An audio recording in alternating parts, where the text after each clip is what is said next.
歡迎大家嚟到 Office Pro， 唔好忘記訂閱我哋嘅頻道，咁樣就可以第一時間收到我哋嘅更新。Word 另存為 PDF， 儲存所有頁面，另存新檔，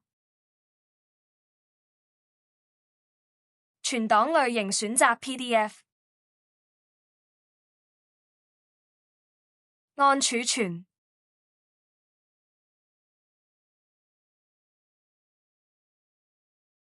儲存部分頁面，另存新檔，存檔類型選擇 PDF，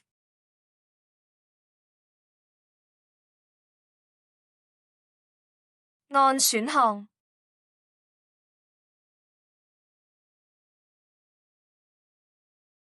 係頁數打入想要嘅頁數數字，按確定，再按儲存，儲存部分範圍，選取想儲存嘅範圍，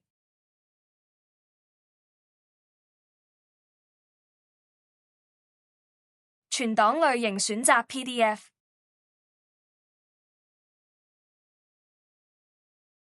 按選項，選擇選取範圍，按確定，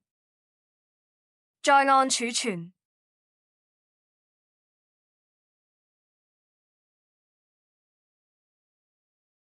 希望今日嘅介紹幫到大家，記得 Like and share.